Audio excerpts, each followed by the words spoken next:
Greetings everyone, my name is Etterville, and welcome to my Let's Try a Crystal Story, The Hero and the Evil Witch, a 2.5D turn-based dungeon crawler JRPG developed and published by Emmanuel Salva Cruz.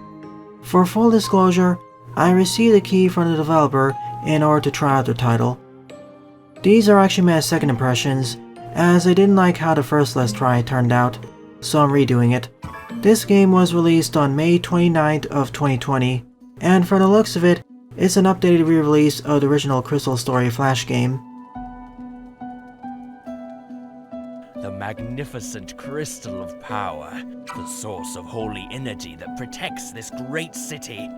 Oh, how tragic would it be if it were to fall into the wrong hands? Don't tempt fate, King. Otherwise, stuff like this can happen. After all these years of slumber, it is now finally time for me to rule this world! What? Who are you?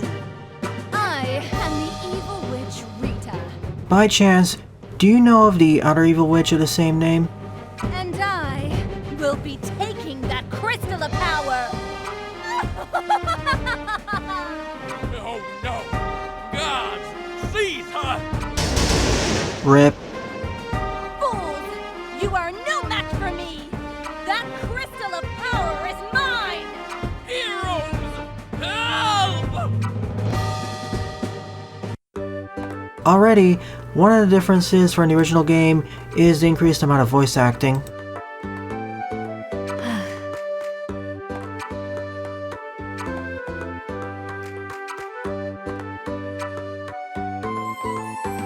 Yes. What a smug quote-unquote hero.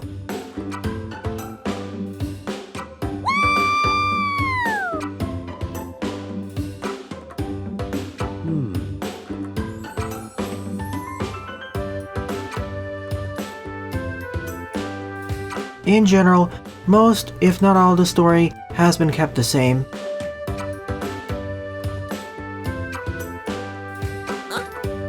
So trading fame for money.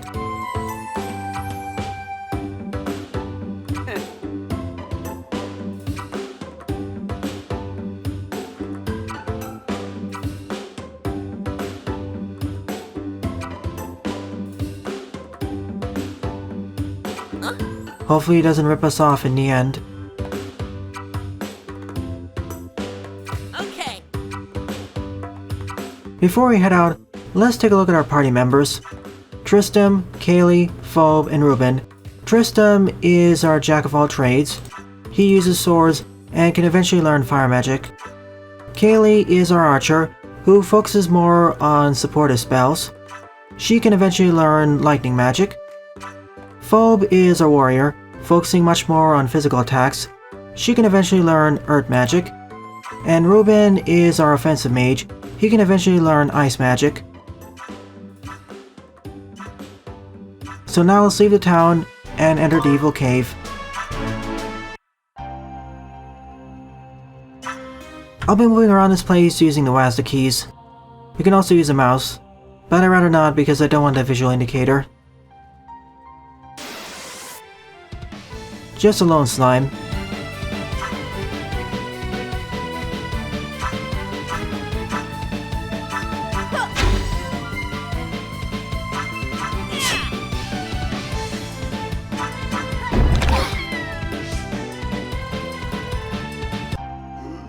Once I order a physical attack, it'll go off immediately, but for spells, there's some casting time.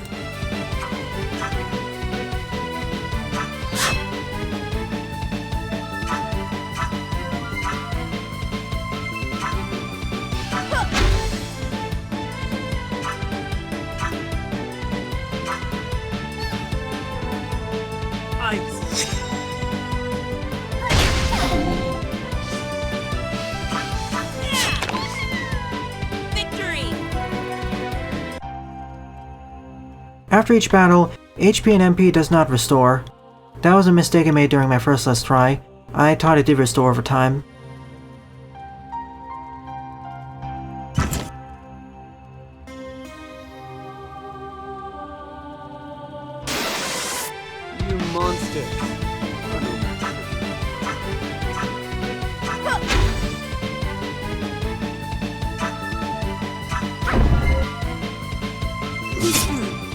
For the first few floors, I'll leave the battles in, but afterwards, I'll be editing them down, unless there's a new enemy configuration or something else interesting happens.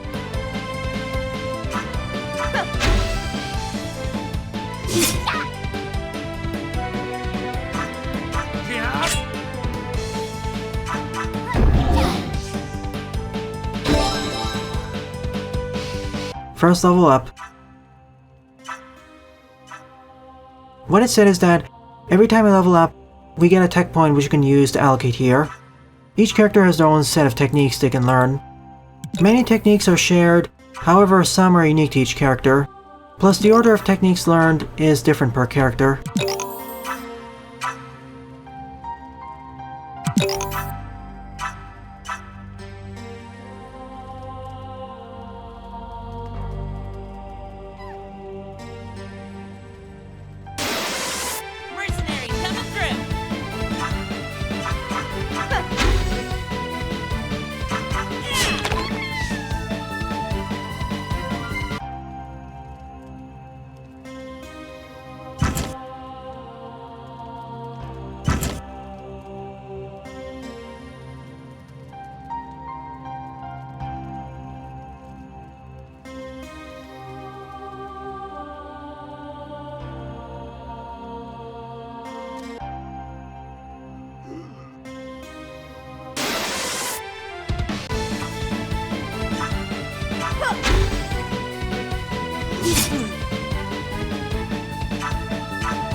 And if it's not apparent already, most of this game's graphics are on the simplistic side.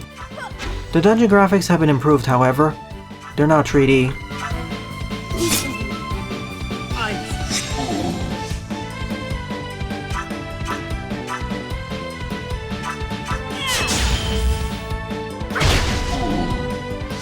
Let's hurry.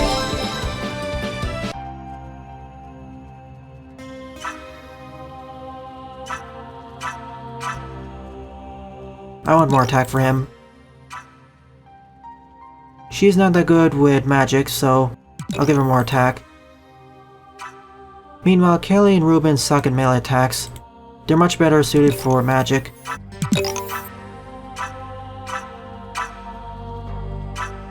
This increases my HP, so I'll give it to him. I'll talk about the technique discs soon, after I defeat the first boss.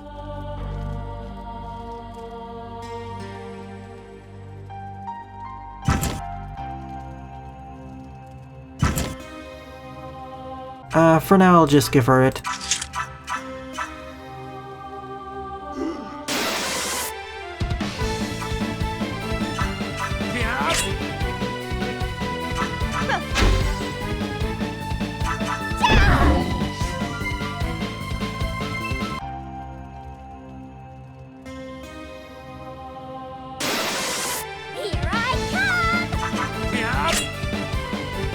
Turn order and speed does matter in this game. With high enough agility, you can outright outspeed bosses, and it makes it much easier to interrupt their attacks. Our first boss battle, the King Slime.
Fairly easy first boss battle.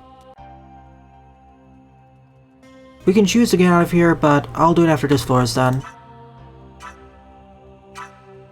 Once I allocate 3 tech points into one tier, I unlock the next tier.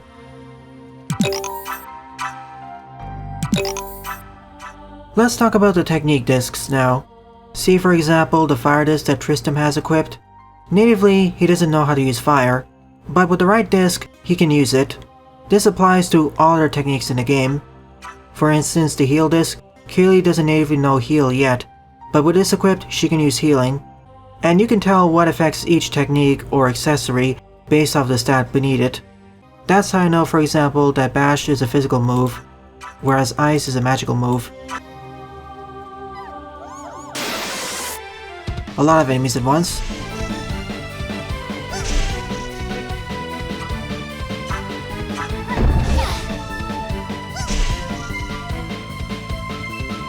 By the way, don't use fire magic against them. They resist it.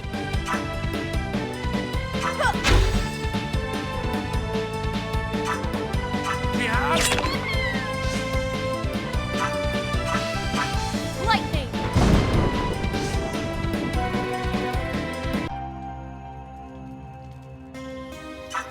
Yeah, I know there's a fire disc. We'll give it to Ruben. He's geared more to offensive magic.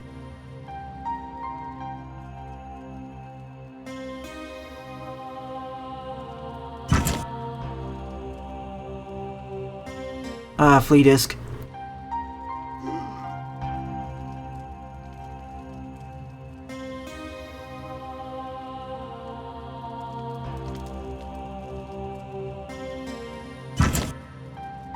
Now, there is a reason why you shouldn't give, for example, Ruben 4 different elemental spell types.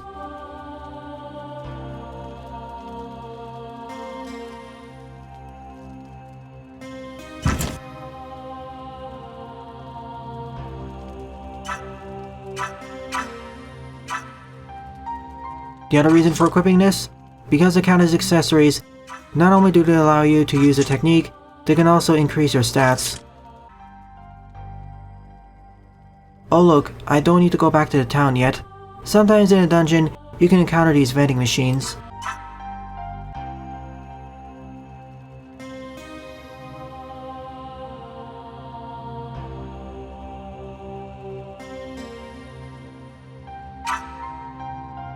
I want the bash disc for Tristram. Well, that was good. I want to reforge it again. Nah, I don't want that. And yes, in this game, there are rarity tiers, going from common all the way to legendary.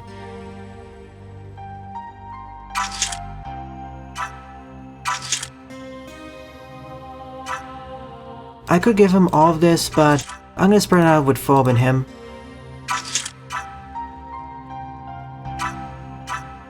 Kaylee needs to be the fastest because she's my healer.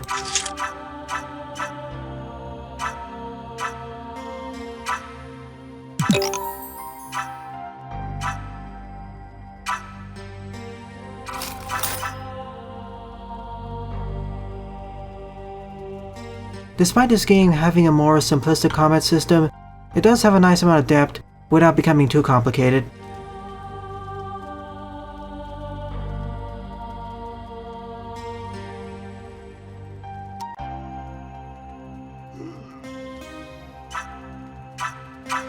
I can learn the fire spell, but I won't. Instead, I'll focus on increasing the amount of HP he has. This is what I was talking about.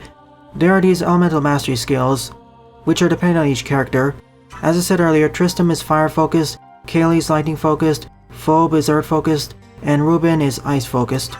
However, because Phobe kind of sucks at magic, I'm not gonna go down this tree yet. Instead, I'll focus on increasing her critical rate.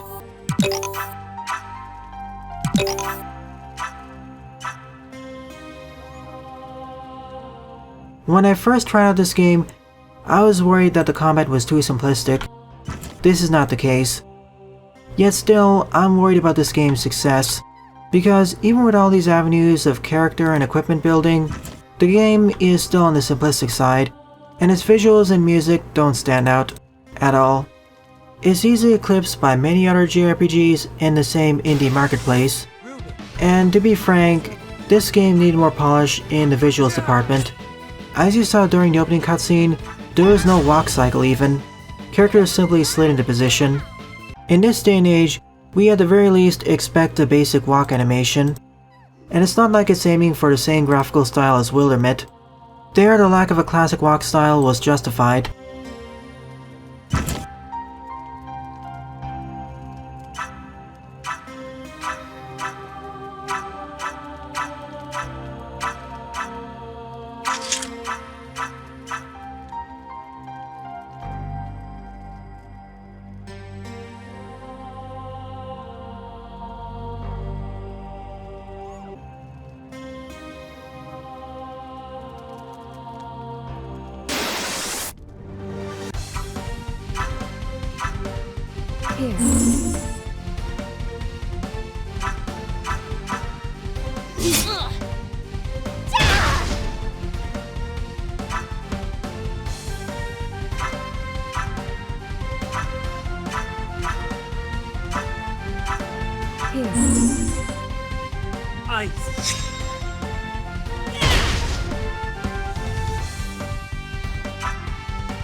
Lightning!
Sure, let's go with more speed.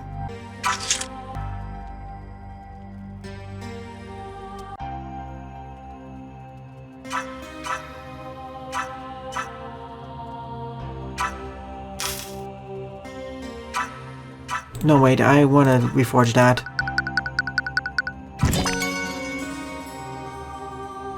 I want something else.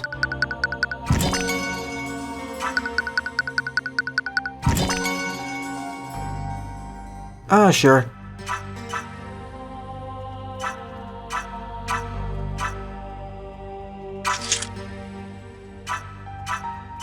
I want the better attack up.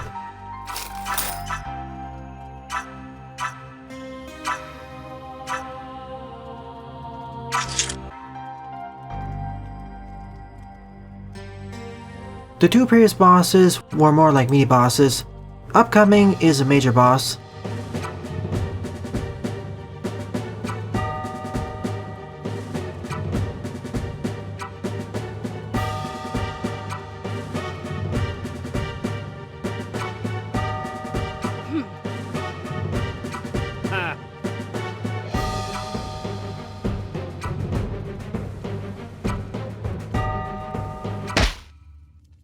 Did he only have 20 or 25 max HP?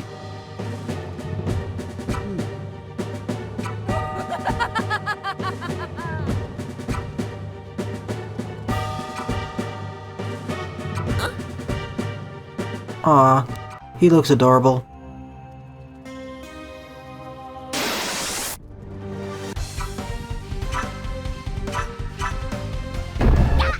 Now I have to be more careful with my buffing and debuffing.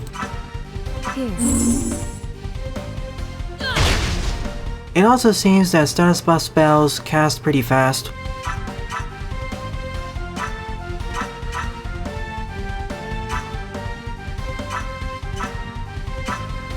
Here. Ice cold.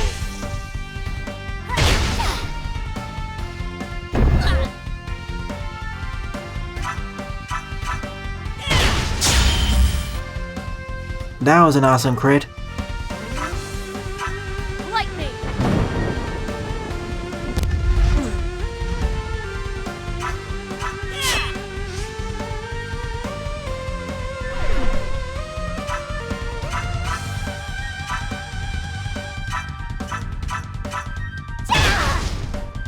Ice. Let me guess, here is this earth magic. Lightning!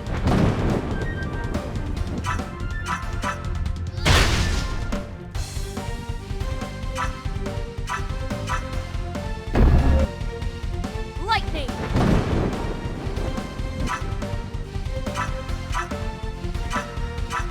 Ice.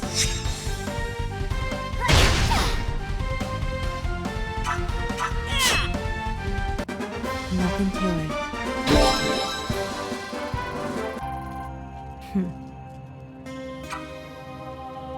Finding a boss that was slightly more difficult.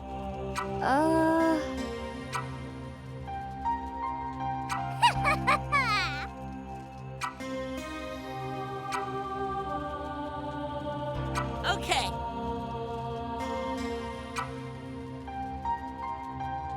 Like the original, the early floors of the evil cave are rather easy.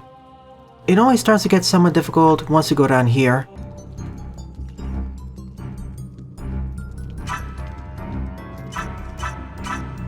But we unlock some new quests. Go away message. Please. Thank you. Our original mission, missing cat, stolen jewels. Let's get out of here and do the side quests. I'll clear these two remaining quests, then I'll end off the Let's Try.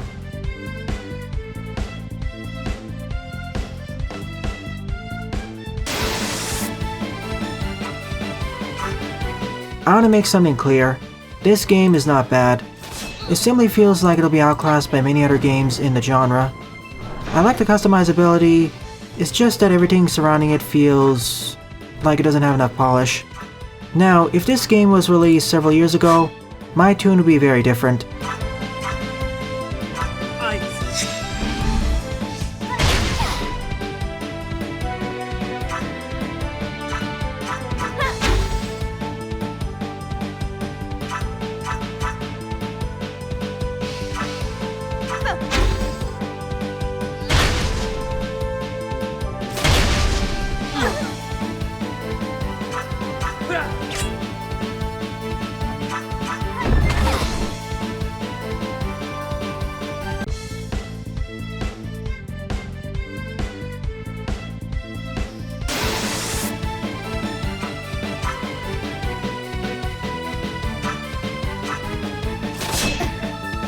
Lightning!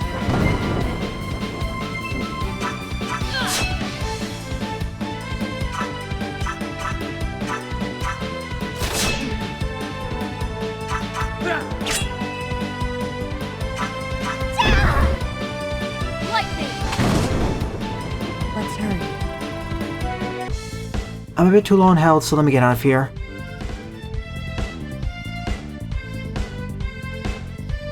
No boss here this time.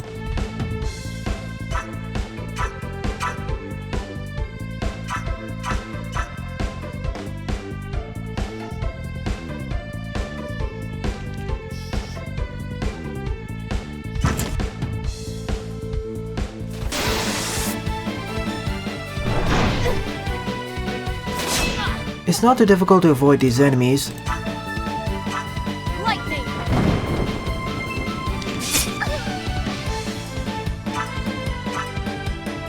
Compared to earlier, these enemies are posing more of a threat.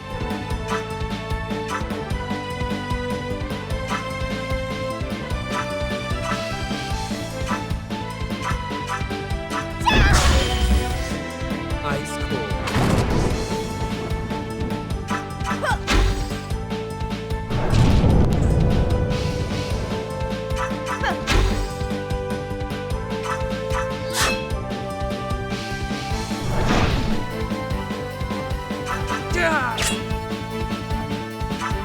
I knew that wasn't gonna hit, but I want to conserve my MP. Poison disc? Yes, please.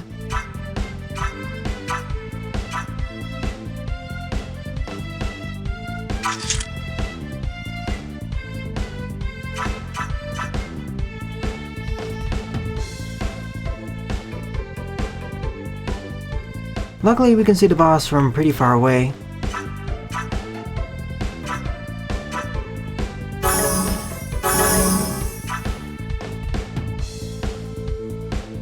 Alright, let's go for it. Time to face off against the giant enemy crab.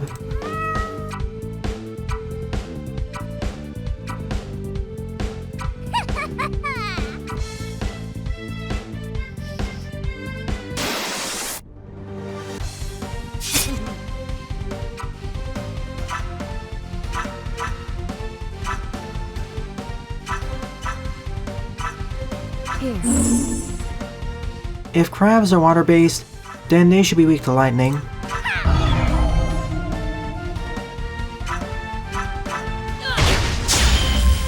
Ice cold. They're critically weak to it.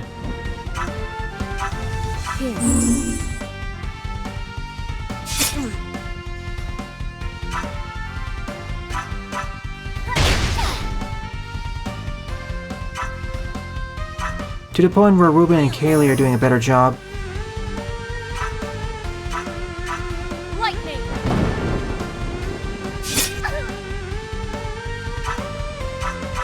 Watch this.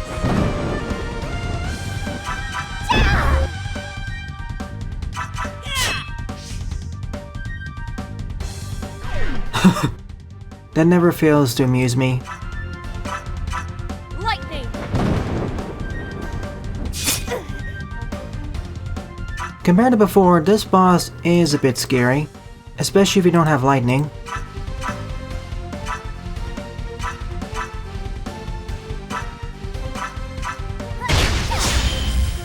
Lightning!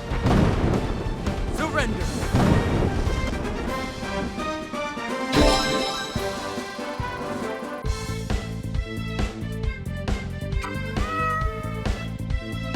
Mr. Kitty! Bonjour.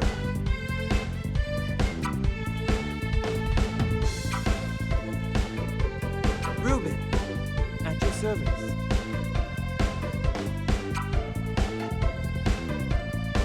Oh no! Well, there goes the kitty. We still get a reward, however.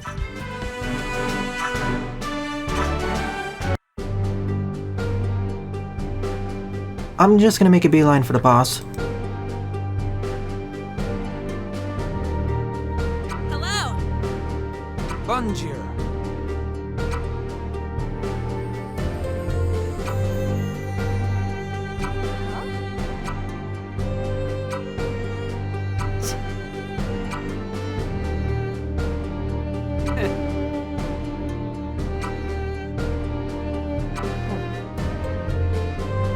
Ruben, at your service.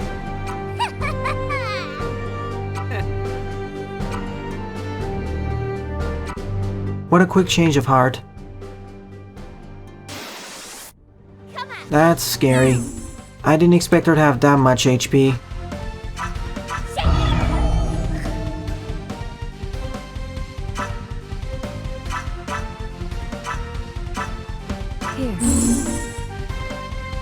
I'm hoping this was not a bad idea. No!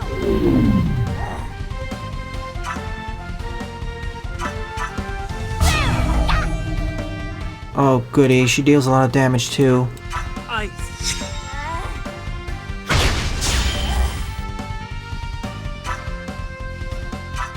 Nonetheless, I like how the game gives us the option to fight a more difficult boss earlier. Heal!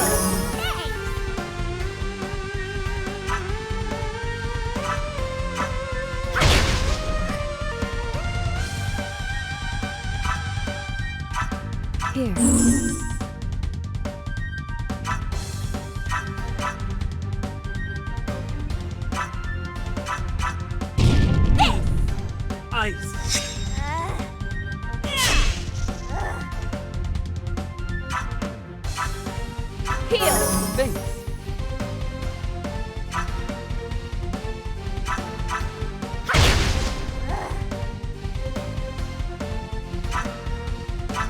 Healing.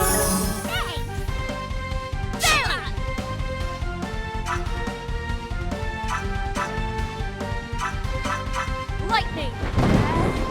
Ice.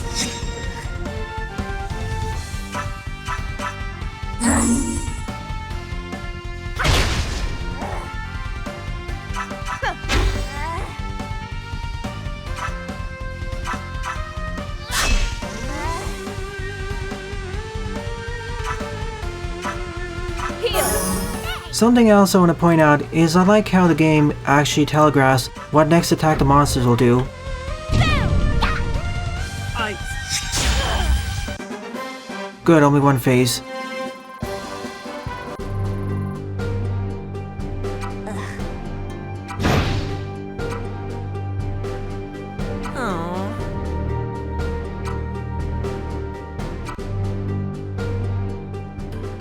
So this marks a good time to give my overall thoughts on Crystal Story currently.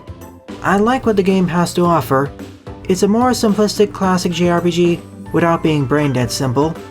Not only do we have different weaponry and accessories, each of these items can confer different stat buffs. That's another thing. You can equip these technique discs and certificates, so you can use techniques even if you haven't unlocked them yet, or even if the character can't naturally learn them. And by doing so you can mix and match abilities. Adding to that are the different levels and rarities each equipment piece has, so there's a lot more customizability than at first glance. Combine everything I just said about the equipment system with techniques, and you have a litany of character customization. I can foresee proper technique usage becoming vital for survival, especially if you decide to go for a lower level run. Compared to the original Flash game, there's a lot more customization available. Now the big question is, do I recommend this game? Unless you're really into classic JRPGs with some depth, I say to pass this over. Because outside the systems I just talked about, this game is rather forgettable. The graphics are simplistic, the animations are too simple or non-existing, the music is forgettable, the story is an excuse plot / parody, and in general, this game feels like it's from several years ago.